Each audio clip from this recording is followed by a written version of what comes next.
Bonjour à toutes et à tous. Aujourd'hui je vous retrouve en vidéo pour vous présenter mon quatrième point lecture pour le mois de juillet. Il s'agit donc de mon point de lecture spécial Booktubathon, donc c'est le challenge de lecture qui se déroulait sur la semaine du 18 au 24 juillet auquel j'ai participé. Donc il y avait 7 challenges à remplir, donc avec 7 livres à lire pour réussir le challenge. Pour ma part j'ai donc réussi à lire les 7 livres. Par contre un des challenges c'était lire un livre et voir son adaptation, et j'ai pas eu le temps de revoir l'adaptation. Bon voilà, c'est le seul challenge que j'ai que à moitié validé, mais pour moi mon but personnel était vraiment de lire les 7 livres et ça j'ai réussi, donc je suis vraiment ravie. Du coup, je vais vous présenter ça comme dans un point lecture habituel, sauf qu'il y aura donc 7 livres au lieu de 5. Du coup, tout d'abord, je vous parlerai de Mort en été de Benjamin Black, le 4e tome de la série Quirk ou Les Disparus de Dublin, paru donc aux éditions 10-18 dans leur collection Grand Détective. Ensuite, je vous parlerai du tome 2 de la série Un défilé de robots d'Isaac Asimov, du tome 2 du cycle des robots d'Isaac Asimov, donc qui s'appelle Un défilé de robots, paru donc chez J'ai lu. Puis je vous parlerai de Tout ce que nous aurions pu être, toi et moi, si nous n'étions pas toi et moi, d'Albert Espinosa, paru au livre de poche. Ensuite, ce sera Orgueil et préjugés de Jane Austen, paru donc chez 10-18. Puis Infinity Blade de Brandon Sanderson, paru aux éditions Panini Books dans leur collection Gamers, il me semble. Puis je vous parlerai du livre que j'ai lu en numérique, il s'agit de À un fil de Rainbow Rowell, paru aux éditions Milady. Et enfin, pour terminer, je vous parlerai du premier tome de la série Les Étoiles de Nas Head, donc Vertige de Sophie Jomain, ici aux éditions France Loisirs. Du coup, je vais attaquer tout de suite avec Mort en été. Mort en été, comme je disais, c'est le 4e tome de la série qui commence par le livre Les Disparus de Dublin de Benjamin Black, en sachant que Benjamin Black, c'est le pseudonyme d'un auteur irlandais, à savoir John Banville, qui écrit donc des thrillers et des policiers de manière générale. Et en fait, dans cette série Quirk, on suit donc en fait un médecin légiste qui s'appelle le docteur Quirk, et qui va régulièrement être mené à des affaires assez sombres, souvent avec un peu de mafia ou ce genre de choses, par le biais de son travail, sauf que c'est des affaires dont il n'est pas toujours censé se mêler, et du coup ça va lui attirer quelques soucis. En parallèle, on suit également toutes les histoires de famille qu'il y a autour de lui, et franchement il y a de quoi faire. Donc voilà, c'est une série que j'aime vraiment beaucoup. J'avais surtout adoré le premier tome, et j'avais beaucoup aimé les 2 suivants. Mais j'ai surtout adoré le premier tome parce qu'en fait ça se passe en Irlande dans les années 45-50. Et du coup je trouvais que du point de vue historique, le premier tome était vraiment très intéressant, surtout qu'il y avait aussi toute une partie aux États-Unis. Donc voilà, ça m'avait vraiment beaucoup plu, et du coup depuis je lis régulièrement la série. Donc celui-ci c'est le 4e tome, pour l'instant c'est le dernier qui est paru. Et donc dans celui-ci, en fait, c'est un homme d'affaires très riche, il me semble qu'il est propriétaire d'un terrain de golf entre autres, qui est retrouvé assassiné, en sachant que son assassinat a été caché de manière très grossière en suicide. Et donc Quirk va un petit peu se mêler de tout ça comme d'habitude. J'ai bien aimé ce tome-ci, même si c'est clairement celui que j'ai le moins apprécié, parce qu'en fait il y avait beaucoup moins de place donnée aux personnages récurrents des autres tomes, et du coup c'est vrai qu'on avançait beaucoup moins dans les histoires familiales, etc. Il y a quelques nouveaux liens avec d'autres nouveaux personnages qu'à mon avis on va continuer à voir, ou des liens qu'on continuera à voir se développer, mais sinon c'est vrai qu'on les a globalement un peu moins vus, et du coup ça m'a un petit peu déçue de ce côté-là, parce que c'est un aspect du livre que j'aime beaucoup. Mais par contre c'est vrai que j'aime toujours beaucoup le personnage de Quirk, qui est un homme à peu près d'une 50aine d'années, qui est assez bourru, et que pour ma part je trouve vraiment très sympathique. Et au niveau de l'histoire policière, l'histoire en elle-même n'était pas très originale, mais par contre j'ai bien aimé tout ce qui en découlait autour au niveau des enjeux, etc. Je trouvais que c'était intéressant. Du coup je lui ai mis un 3,5 sur 5. Ensuite, j'ai donc lu le tome 2 de la série Le cycle des robots d'Isaac Asimov. Donc dans ce tome 2, à nouveau, ce sont des nouvelles sur les différents les différentes générations de robots qui sortent de l'usine US Robots. Sauf que cette fois-ci, les nouvelles ne sont plus du point de vue de la robopsychologue Suzanne Calvin, mais d'un point de vue un petit peu plus externe. Et donc du coup, il y a, je sais plus exactement combien de nouvelles il y avait dedans. C'est un livre qui est assez court, mais certaines nouvelles sont vraiment courtes. Et du coup, parmi les différentes nouvelles, comme d'habitude, il y en a certaines que j'ai vraiment bien aimées. J'ai beaucoup aimé celle avec les Joviens, la fin m'a beaucoup fait rire.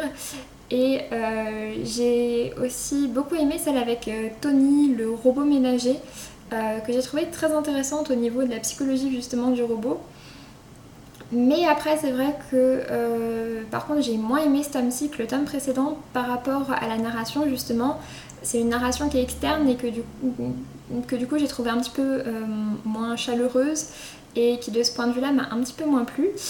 Mais je continuerai avec plaisir la série. C'est une série en 6 tomes et il me semble qu'à partir du 3e ou 4e tome, ce ne sont plus des nouvelles mais vraiment une seule histoire continue. Du coup j'ai hâte de voir ça. Et du coup je lui ai mis un 3,5 sur 5 également. Ensuite, j'ai donc lu Tout ce que nous aurions pu être, toi et moi, si nous n'étions pas toi et moi, d'Albert Espinosa, paru au livre de poche. C'est un petit livre espagnol qui avait été recommandé par Antonine de l'ancienne chaîne Chocolate Reader, qui maintenant, il me semble, s'appelle Envie littéraire, mais qui malheureusement n'est plus très active. Je l'aimais beaucoup. Et donc, elle avait recommandé ce livre et je l'avais ajouté à ma wishlist. Et puis, une grosse année plus tard, je l'ai commandé. Et encore 6 mois après, je pense, je l'ai lu. Du coup je me suis plongée dedans sans trop regarder de quoi ça parlait. Et donc en fait on se retrouve à Madrid, l'histoire commence à 3 h du matin, le narrateur vient d'apprendre que sa mère est décédée. Et donc du coup il se retrouve un petit peu avec ses pensées sur tout ce qui s'est passé. Et en même temps donc ce livre se passe à Madrid et c'est dans une sorte de futur mais pas vraiment défini, on ne sait pas du tout en quelle année on est ou quoi que ce soit, il n'y a pas du tout d'informations. Mais en tout cas un remède en quelque sorte vient d'être inventé et c'est un remède qui permet de pouvoir vivre sans jamais dormir. Et donc du coup voilà, c'est le nouveau truc qui fait fureur. Le narrateur s'apprête à commencer à prendre ce produit. Et donc il va après s'interroger sur beaucoup de choses, il va faire beaucoup de rencontres qui rapportent vraiment le livre avec son idée un petit peu futuriste. Et j'ai trouvé que c'était très intéressant et très original, mais ça m'a vraiment bien plu, j'ai vraiment bien aimé l'écriture.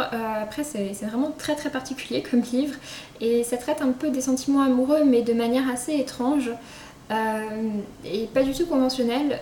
Si ça vous intéresse, franchement je vous encourage à le lire, c'est très court, il fait 215 pages donc ça se lit vraiment rapidement, mais c'était vraiment intéressant et j'ai vraiment bien aimé, je lui ai mis un 4 sur 5. Ensuite, j'ai donc lu Orgueil et préjugés de Jane Austen, un classique que je n'avais jamais lu.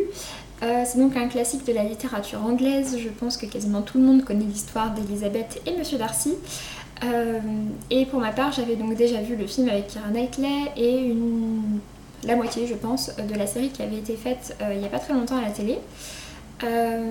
Et du coup j'ai voulu enfin me lancer dans ce livre et je dois dire que ça a vraiment été une bonne surprise pour moi, j'ai vraiment beaucoup aimé ma lecture. Notamment j'ai surtout beaucoup aimé le personnage d'Elizabeth que je trouve vraiment très drôle et je trouve qu'elle a vraiment beaucoup d'esprit et de manière générale je trouve que c'est un livre qui a beaucoup d'esprit parce que c'est à une période où il y avait encore beaucoup de convenances sur les jeunes femmes, le mariage, etc. surtout. Et du coup je trouve que c'est très intéressant parce que ce livre remet un peu tout ça en question et on comprend pourquoi Jane Austen n'était pas très appréciée à son époque. Mais en tout cas c'est un livre surtout qui m'a vraiment beaucoup fait rire par toutes les réparties que peuvent avoir aussi bien Elisabeth que Monsieur Darcy ou le père d'Elisabeth. Il y en a quand même certaines qui sont très costauds. Donc voilà, c'est un classique que vraiment je vous recommande de lire parce que c'est, je trouve, très accessible, très intéressant et puis ça se lit vraiment très facilement donc je vous le recommande. Ensuite, et donc c'est un livre que j'avais gagné au concours de ma copinote Lucie, donc de la chaîne Lucived. Donc Lucie, je te remercie à nouveau pour cette découverte. Ensuite, j'ai donc lu Infinity Blade de Brandon Sanderson. C'est un livre qui se passe dans l'univers du jeu vidéo Infinity Blade. Je ne joue absolument pas au jeu vidéo, je ne connais pas du tout ce jeu vidéo, mais c'est Brandon Sanderson qui a écrit le livre, donc voilà. En plus de ça, au dos, on nous parle quand même de terribles dieux rois à renverser, d'un peuple à libérer, d'un combat, de missions sacrées, de guerriers, de voleurs, d'anciennes menaces, d'alliances trompeuses. Enfin bref, il y avait quand même pas mal d'éléments qui nous faisaient penser au livre classique de Brandon Sanderson, et c'est pour ça que j'ai voulu me lancer dedans. En fait, donc cette édition française regroupe deux petites histoires différentes, puisqu'en fait au total le livre fait 380 pages. Et donc il regroupe du coup les tomes 1 et 2 d'Infinity Blade. J'ai eu un peu de mal avec ma lecture en fait, clairement ça a été une déception pour moi et c'est le seul livre de Brandon Sanderson qui a vraiment été une déception pour moi. Donc je vous explique pourquoi. En fait dans le premier tome on retrouve donc Cyrus, un jeune homme dont la mission est de combattre le dieu roi. C'est ce qui va se passer et en fait il va réussir à le battre alors que tous ses ancêtres ont toujours échoué. Sauf que de là, en fait, sa vie va vraiment commencer, il va se retrouver emmêlé dans plein d'affaires, tout le monde veut un peu sa peau.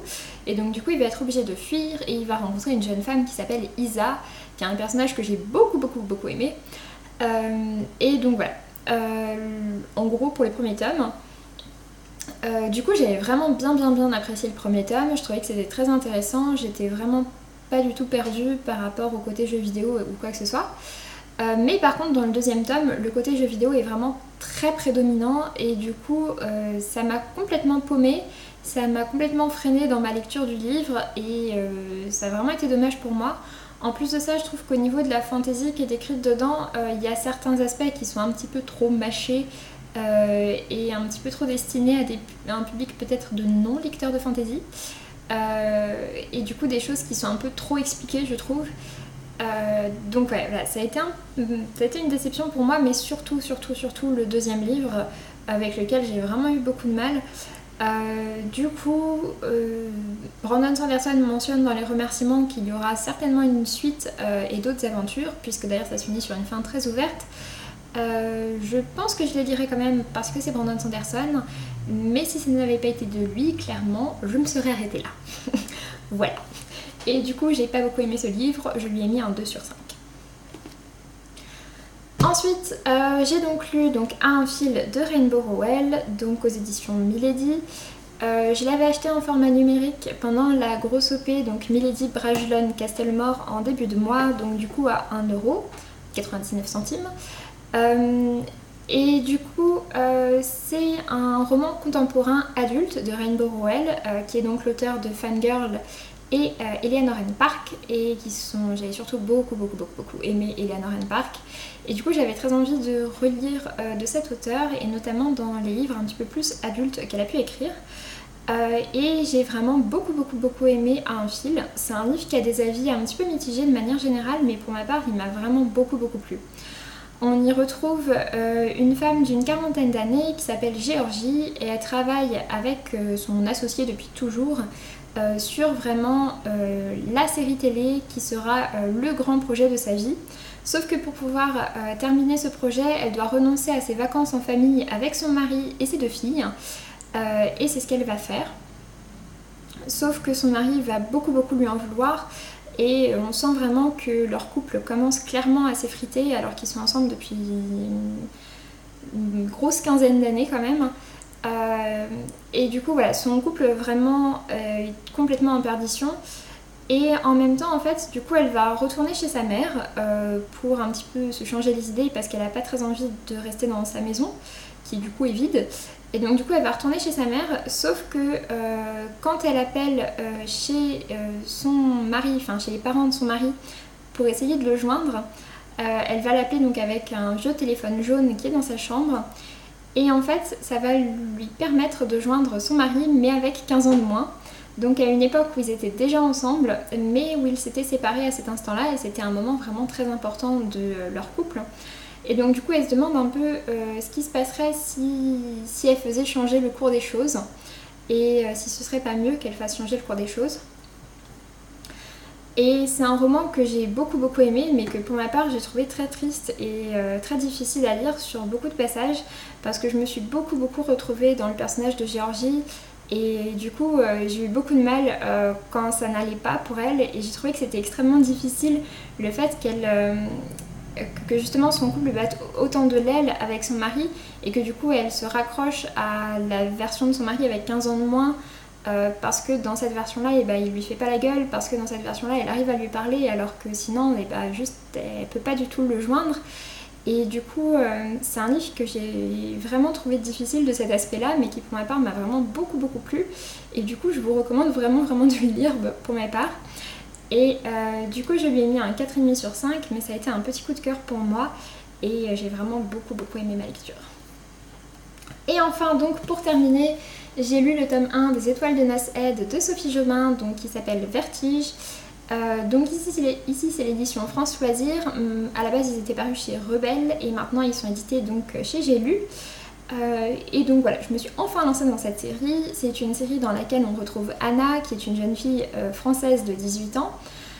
Juste après son bac, pour les vacances d'été, elle part avec sa famille rejoindre sa grand-mère qui habite en Écosse.